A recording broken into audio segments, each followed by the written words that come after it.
أعوذ بالله من الشيطان الرجيم. بسم الله الرحمن الرحيم.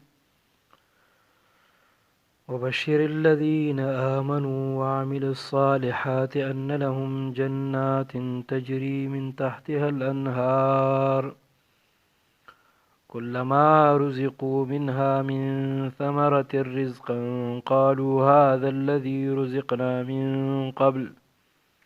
وأتوا به متشابها ولهم فيها أزواج مطهرة وهم فيها خالدون. صدق الله العظيم. سورة بقرة اوله سپاره د سورة بقرې 25 نمبر آیات. ما قبل آیاتونو مبارکو سره د دې آیت مبارکه ربط او مناسبت داسې دی چې ما قبل آیات مبارکه کې د قرآن عظیم الشان د منکرینو ذکر شو. هغه خلک چې قرآن عظیم الشان نه مني نو الله رب العزت ورته فرمایي وإن كنتم في ريب مما نزلنا على عبدنا فأتوا بسورة. که تاسو د دې قرآن کې څه شک شبهه ښکارېږي نو د دې غوندې یو صورت راوړئ. نو چې هغې د دې د مقابلې نه عاجز شو الله رب العزت فرمایي چې د دې باوجود هم که تاسو د دې مخالفت کوئ نو فاتقوا النار التي وقودها الناس والحجاره. د هغې په مخالفت کې بیا د الله جل جلاله د هور نه ځان بچ کئ چې د هغې خاشاک کاڼي او انسانان دي. دغه جهنم په انسانانو په کاڼو باندې بدیږي. اوس د قرآن عظیم الشان د منونکو دپاره د بشارت او د خوشحالۍ زیری دی او هغې دپاره خوشخبري ده د هغه خلکو دپاره چې قرآن عظیم الشان مني او د قرآن عظیم الشان منونکي دي.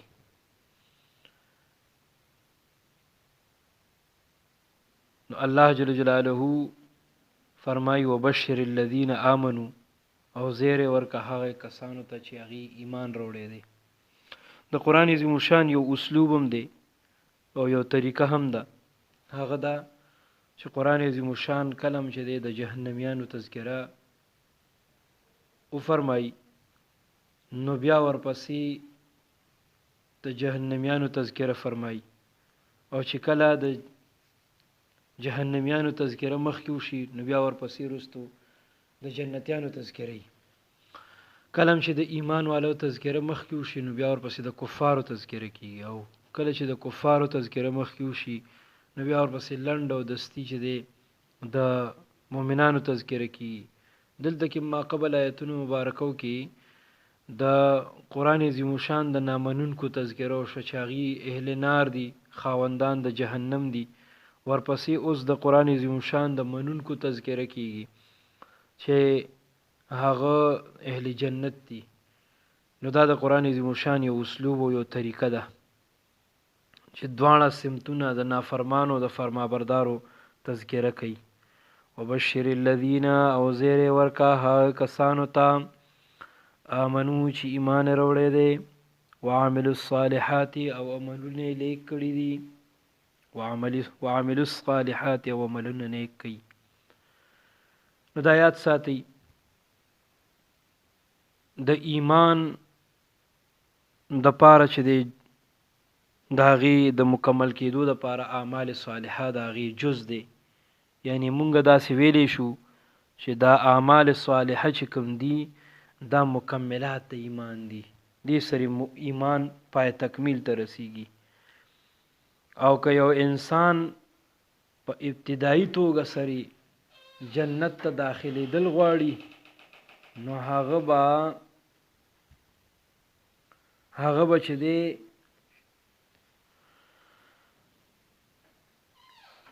ایمان سره سره اعمال صالحه هم کوي.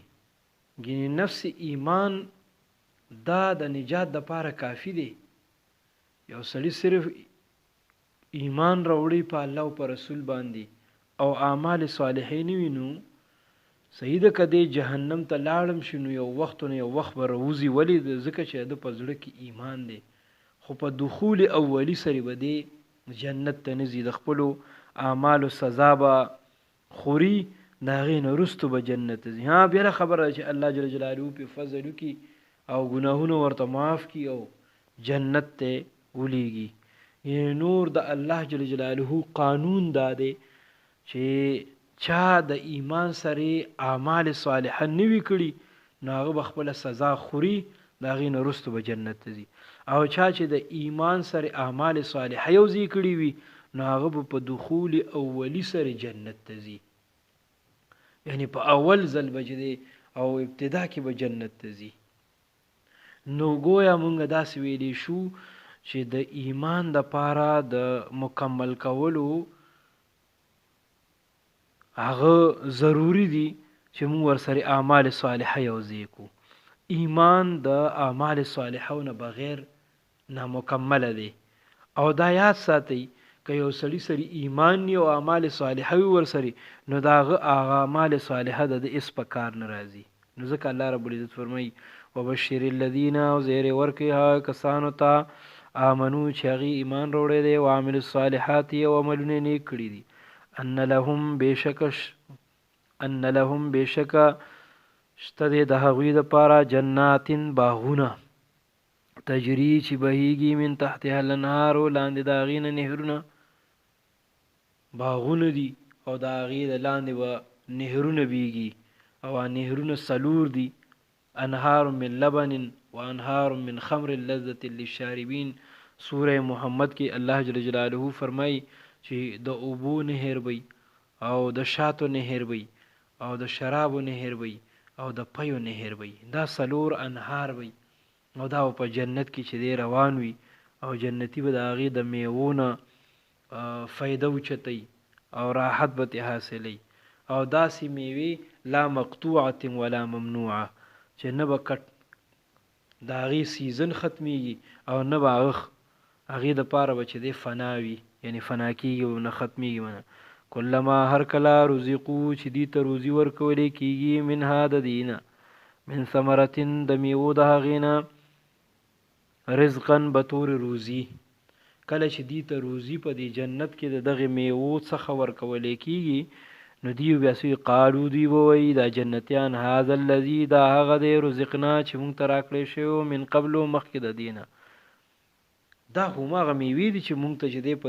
دنیا کې راکړی شوی نو دا څنګه اوس بیا راته راکولی کېږي. نو الله جل جلاله فرمایي و اوتو به او ورکولی کېږي به هغې ته به په هغې سره متشابها جوړه یعنی جوړه به داسې چې رنگ او شکل کې خو به چې دی په د دنیا د میوې غوندي خو خوند به د هغې نه سوي جدا وي، سایز به د هغې نه جدا وي. په یو کیله کې به 80 خوندونه وي او دقسې چې دی د منګي عمره به یو بیره وي، دومره غټ سایز وي. نو دی چې ابتدا کې وګوري دی وایي چې دا خو هماغه میوجات چې موږ ته په دنیا کې راکړی شوي. نو الله رب العزت د طرفه به ورته وفرمایلی شي چې نه دا خو چې دی صحیح ده چې تاسو ته جوړه درکړی کېږي خو د دې خوند او لذت د دنیا د میوو غوندې نه دی. الله جل جلاله به طورې پیژنګلو دنیا کې چې دی دغه میوې مونږ او تاسو ته راکوي چې هلته کې بیا هغې سره اشنا وي چې یاره دا پلانکی میوه ده، دا فلانې میوه ده، دا فلانې میوه ده. ولهم شته دی د هغې دپاره فیها په دې جنت کې ازواجن بیبیانې. انسان په دنیا کې که ډېر خوراک څکاک او هغه سره هغې خو چې د هغه سره جوړه نه وي نو هغه خفه وي. نو ځکه الله رب العزت د انسان د طبیعت دپاره چې دی فرمایل ولهم شته دی دوی دپاره فیها په دې جنت کې ازواجن بیبیانې مطهرتن پاکې کړی شوي، یعنی د هر قسم ظاهري او باطني عیوب نه به پاکې وي. ظاهري عیوب دا چې مطلب بول و براز، یعنی مطلب تش او دسماتې او ډکې او دسماتې به جنتي ته نه ورځي او نه به چې دی په پوزه کې ګړینګ وي، نه به بلغم وي. دغه څیزونه د کرکې قابل دي. داسې خوله کږه او پوزه کږه او ګړنګ را بېدلې اوښکې را بېدلې دا هم په جنت کې نه وي نه د نارینه او نه د زنانو او باطني عیوبونه هم پاکې وي دا زنانه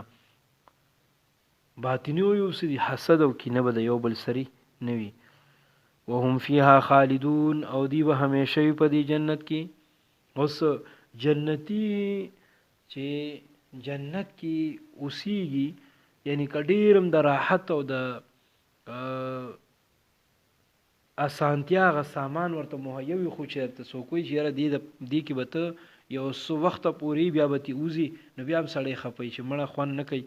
بیا هم ته نه چې دی 10 کاله پس به تې وځو 20 کاله پس به تې وځو نو د دې د وجې نه چې دی الله رب العزت فرمایي وهم فیها خالدون دی به همیشه په دې کې دا د هغه دپاره چې دی یو لوی د نعمت باعث دی انسان په دنیا کې کډیرم د راحت او د سکون او د چین زندگی وي خو هغه پریشان پدې چې یو ورځ به مرګ راشي او فنا به شم او دا هر څه به مانه پاتې شي پدې خفوي ان الله بشک الله جل جلاله لا یستحیی پروا نه کوي باک نه کوي دی آیت مبارکه کې دفع د یو اعتراض ده هغه اعتراض ده چې مشرکین به ویلي چې دا قران عظیم شان دا د الله جل جلاله د طرفه نه دی ولی که د الله جل جلاله د طرفه وینو یو لوی مثالونه بیان کړو نو دی کې کله د ماشي مثال بیانې کله د مچ مثال کله د موچې مثال نو دا څه شی شو پورا یو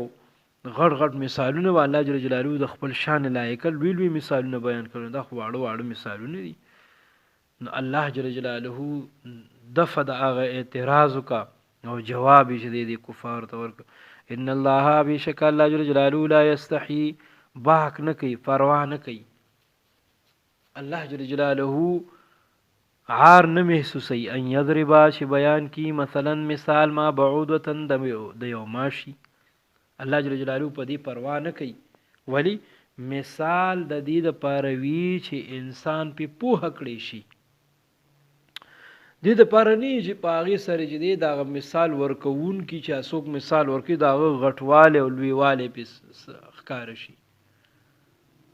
د دې د پارني چې ته پروفیسور نو لوی مثالونه وروړي او دا بل چې دی وړو کې کس ته نو دی واړه مثالونه هغه چې دی حقیر مثالونه وروړي نه مثال باندې اصل کې خپل مخاطب پویول وي کاغه په لوی مثال سره او په وړو کې مثال سره وي ان یضربا چې بیان کی مثلا مثال ما بعودتن د یو ماشي فما فوقها یا برد هغین په حقارت کی کله دین حقیر مثال الله جل جلاله غوړ هغه هم چې بیان کی الله رب العزت پاغي باندې پروا نه کوي اما الذين پسها کسان امنو چې ایمان وروړي فيعلمون پس دی پویږي انه الحق چې دا حق دی من ربهم د جانب درب د دینه مؤمنان پویږي په دی باندې چې دا مثال د الله جل جلاله د طرفه دی او دا حق دی دا حق مثال دی واما الذين اوها کسان کفروا چې کافران دي فیقولون پسوایدي ماذا اراد الله س اراده کړی د الله جل جلاله بهذا مثلا په دغه مثال سره خدای د دینه څه مطلب دی چې دا ماشي مثال بیان کړو چرته غټ مثال به بیان کړو چرته لوی مثال به بیان کړو نو دا یاد ساتئ په مثال باندې چې دی اصل کې خپل مخاطب پویولي او چې دا چا د نه منلو په هغه باندې راشي کنه او څوک چې نه مني نو بس هغه بیا اسم وي خوې بدره بهانه بسیار چې خوې د نه منلو نو هغه لپاره بیا بیان بانی بیا ډیری وي آیا کسو وي خپل خزې ته ویل چې ما خپلته کې بهر چا سره مقابله خده وې سم مقابله او سم مناظره دی ور سره خو ما ور سره شرط دا لګولې چې دا د میخ په دا تور وي نو خو ورته چې دا شرط خو د بیللې دی خاوند زکه چې د میخ په خو سپین وي او دای باندې خوشې دی بالکل دا خو مشاهده د خلکو لیدلی دي نو ورته چې خزي خلک بډیر دلایل وي خو چې زه خو ور سره ومنم کنه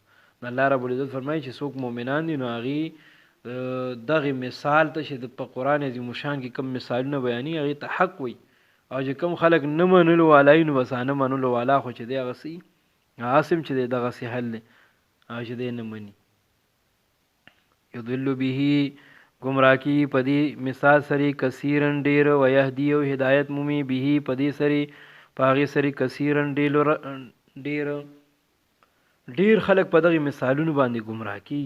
او ډیر خلق چې په دغه مثالونو باندې چې سکی هدایت مومی لکه صحابه کرامو ته په دې قران عظیم شان سره یو لوی برخه د هدایت منو شو او یو لوی هدایت ورته ملو شو ابو جهل ابو لهب او داسې عتبہ شیبه دغه خلق چې په دغه قران پورې به مسخوره او ټوکی وهلي او گمراه شو په دغه مثالونو باندې وما يضل به او نه گمراه کی په هغه مثالونو باندې الا الفاسقين مگر نافرمانه خلق چې په دغه سری گمراه کی اوس دا نافرمانه سوق دي الله رب العزت دغه نافرمانو چې دی صفت بیانې الذين ها کسان دي ينقضون چې هغه ماتي عهد الله وعده د الله جل جلاله من بعد میثاقه ورستو د محکمتیا د هغینا میثاق عهد وعده دا درې سيزونه دي وعده چاته وي میثاق چاته وي عهد چاته وي وعده غي ته ویل کیږي چې د یو جانب نه وي لکه زه یو کس خپل شاګرد ته مچاله کا سبب در باندې چیس کوم ان شاء الله نو دا د زما د طرف نه دا یو وعده شو د سری شو سبب بر باندې چیس کوم عهد چاته ویل کیږي عهد دې ته ویل کیږي چې د جانبین نه وعده وي لکه زه خپل شاګرد ته چې لکه سبب در باندې چیس کوم ناغرات وی چې استاد کتاب چینک سبا ته راوړو کنه نو زبم د لزان سره بسکټ راوړم ان شاء الله نو دا د دوانو طرف نو زما د طرف نه چې واده شو داغه د طرف نه بسکټ واده شو دغه ته عهد ویل کیږي او میثاق چاته ویل کیږي اوس یو کس ته اومدغه یو کس بل ته وی چې لکه زبر باندې چیس کوم بل وی زبر باندې بسکټ خروم نو دی د یو بل مطمئن نه دي نو یو بل نه قسمونه واخلي دغه ته چې دی میثاق ویل کی هغه وعده چې د جانبینو سره او شو په غی باندې قسم قائم شي دغه ته میثاق ویل کی نو الله جل جلاله فرمایي چې منکر او گمراه خلق هغه دي فاسقین او نافرمانه هغه خلق دي چې د اغي د الله سره کړي وادي چې باغی باندې قسمونه شوي دي نو هغه چې د ماته یا د بندګانانو سره چې دی هغه وادي هغه ماته د الله سره زموږ سو واده شي الستو بربکم قالوا بلا دا وعده د زموږ د الله جل جلاله سره چې موږ الله ته ویلي ته زموږ رب او بیا دلته کې دنیا ته را شومغه نه منو دغه وعده ماته ولي او د بندګانو سره وادي سدي د بندګانو سره خپل مابین کې چې کوم خبر لوز او اقرار کو هغه ماته د منافق علامه ده اذا وعد خلاف کله چې دی وعده کوي نو هغه خلاف ورزي کوي دا د منافق علامه الله جل جلاله بیانوي چې نافرمان خلق سوق دي الذين كسان ينقضون چې ماتي عهد الله وعده د الله جل جلاله من بعد میثاقه ورست د محکمتیا د هغینا چې هغه باندې محکمتیا راغلي ده بندګانانو سره وعده ماتي الله جل جلاله سره وعده ماتي ويقطعون پری کایما امر الله چې الله جل جلاله امر کړی دی به پاغي سری ان یوصلا چې په وستو ساتي ويفسدون او فساد کوي فی الارض پزمکه کې اولئک هم الخاسرون هم دغه تاوانیان دي ويقطعون او پری کایما امر الله به ان یوصلا هغه چې امر کړی دی الله جل جلاله به پاغي سره ان یوصلا چې په وستو ساتي معنا دا شدید الله جل جلاله هغه وادي ماتي او ورسري خپل ولیم پرې کوي خپل ولی چې دی ساتل دا چې دی ضروری دي او دا اهم شعبه دا سی وای چې اهم شعبه د دین نبی علیہ الصلوۃ والسلام چې دی فرمایي چې دا رشتہ داری با په ورځ د قیامت په یو شکل کې متشکل شي او الله جل جلاله ته او فرمایي چې یا الله ته خپل رحمت سری کس په وستو ساتي چې زه په وست ساتلم او کس د خپل رحمت نه لری کی چې زه لری کړم او په یو بل حدیث کې راځي نبی علیہ الصلوۃ والسلام فرمایي چې الله جل جلاله به یو بنده روغواړي او ورته وو فرمایي چې زه بیمار مته زما بیمار پرسی نه کړي بیا ورته فرمایي چې زه اوګم تا زما لوګه نه ختمه کړي بنده ورته فرمایي بنده ورته وی چې الله اله العالمین تا ته خود لوګي او د بیماری اس حاجتم نشته دي الله جل جلاله ورته فرمایي چې زما فلانه بنده بیمارو او تا داغه که بیمار پورسی کړي نو تا به ال تک مونډلې وي یعنی مطلب زما رحم بدلته مونډلې وي او یا ورته به وفرمایي چې زما فلاني بنده چې دی اوږې و که تا د هغه لوږه ختمه کړې وې نو زما رحم به دې هلته کې موندلی یعنې زه به دلته موندلی ویفسدون فی الارض او فساد کوي په ځمکه کې نو د منافق او د نافرمانه سړي درېیمه نښه دا ده چې هغه هر وخت چې دی په جنګ جګړو کې او د ځمکې په خرابتیا کې اخته وي اولئک دا کسان چې دي هم الخاسرون تاوانیان دي د دنیا او آخرت تاوان د دغه خلکو په نصیبه دی الله دې موږ او تاسو ساتي وصلی الله علی النبی الکریم وعلى اله واصحابه اجمعین اللهم ربنا آتنا فی الدنیا حسنه وفي الآخرة حسنه وقنا عذاب النار وادخلنا الجنة مع الأبرار يا عزيز يا غفار برحمتك يا ارحم الراحمين